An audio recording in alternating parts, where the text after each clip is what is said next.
Do I like Halloween?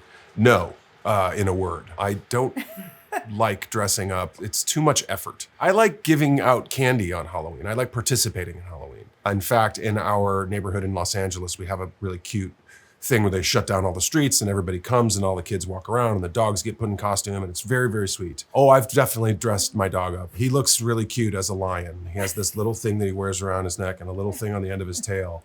And he also really enjoys it. You can tell he's very proud of his costume and it's so cute. Okay.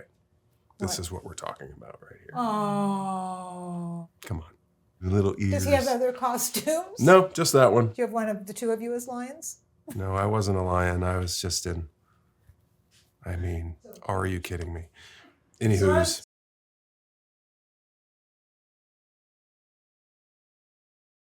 Do you think you're more like a dog or a cat? More like a dog times a million. I'm loyal. I'm very self-reliant. I'm not like needy like a cat. I'm very like, I'm good. I'll just be over here wagging my tail. And I like to hike. I like to be outside. I'm very friendly. If I could be a dog, I would be a dog. Like literally I would be. And it's honestly my dog. I hope the show we're going to talk about today is called Your Friends and Neighbors. I love your character.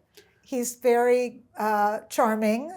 And you don't think he's charming? No, I do. That was me being charming about me being charming. You are incredibly good at making bad behavior look attractive. Well, my wife might have an opinion about this a little more than I. I think that we all are the sum of our decisions, good and bad. And I think people can relate to making bad decisions. Of course, we all have made them in our lives. I think that the crux of drama sometimes is people making bad decisions. My history of characters certainly aren't exactly saints. They're more on the sinner side of the equation, but that's fun to watch, and it's certainly fun to play. Superman can be kind of boring. No offense to the new Superman, who I hope is a delightful person. I'm a product of a single mom who I unfortunately lost when I was very young, but she enrolled me basically in everything, from the Cub Scouts to the soccer team to acting to painting to music to everything. My kind of founding fundamental thing that I learned from my mom was try it. Just try it. Maybe you don't like it, but you're never going to know it if you don't like it. And that was everything from sports to food to books to everything. And I was very fortunate to go to a high school in St. Louis, Missouri called John Burroughs High School. And I was a 3-sport varsity athlete, but I was also in all of the plays. Football, baseball, and swimming, yes. And so I also did all the plays. And that was kind of not uncommon with kids in our school. We weren't encouraged to stay in our lane. Our lanes were 3 and 4 and 5 lanes wide. So that I've taken with me, I think, to great benefit throughout the rest of my life. The first job I booked, I think, was a part in a movie called Early Bird Special that had one line, and the character didn't have a name. He was in the script as Red-Headed Cop. And I was so good that even though I didn't have red hair, I got cast. I was cast opposite, in fact, Nick Offerman, who to this day is a very good friend of mine. Did it lead to great things? Yes. No. Other than I got a SAG card, I think, out of it. And then the first kind of big job I got was on a television show called Providence. I was supposed to be in 1 episode. Then they brought me back for 6 episodes. And then the following season, they brought me back for 13 episodes. So I felt like, okay, something I'm doing must be resonating. That was what really got me on the map. Who did you have a crush on growing up? Probably like Farrah Fawcett. That's a great one. I'm not apologizing for that. Charlie's Angels. Actually, honestly, Jacqueline Smith was my favorite angel. And you know what? I met Jacqueline Smith probably 5 years ago. I think she lives in Montecito. And I saw her at like a thing, and I did the thing that I hate when people do. I came up to her and I was like, I have to say hello. I'm sorry.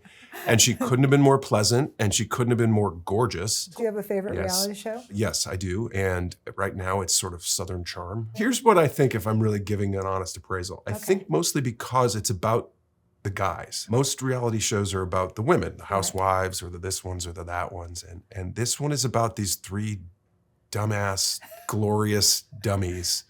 And I would say that if they were here, bumbling their way through their own lives, you want to hit them in the head and give them a hug and tell them everything's going to be okay. And they're all younger than me, which isn't saying much at this point in my life. But watching them stumble through reminds me of a lot of dumb shit I did too. So it's just like, oh God, maybe that's it. Where was your first kiss? St. Louis, Missouri, in a driveway. It was on a street. It was in a driveway at some party when we were in like 9th grade.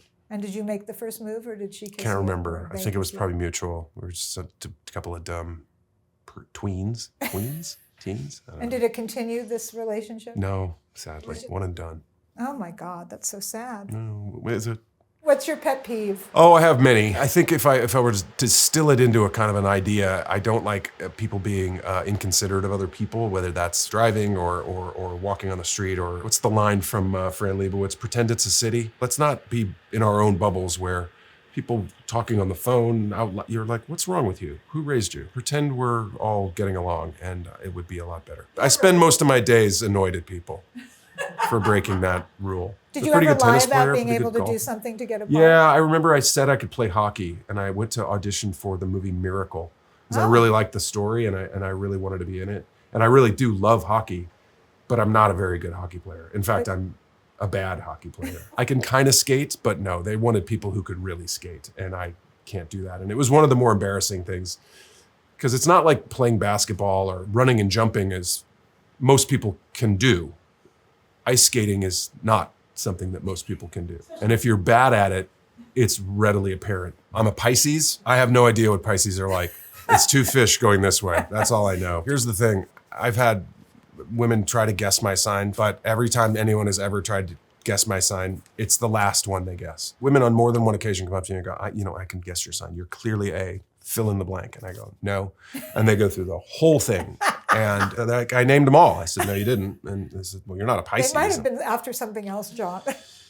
Anywho, Pisces, February 20 to March 20th. The best way to deal with a heavy workload is to pretend that it's not heavy at all.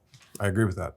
The more you tell yourself that it's no big drama, the more your mind will believe it, and it's your mind that determines whether your efforts succeed or fail. First of all, that's not really a horoscope.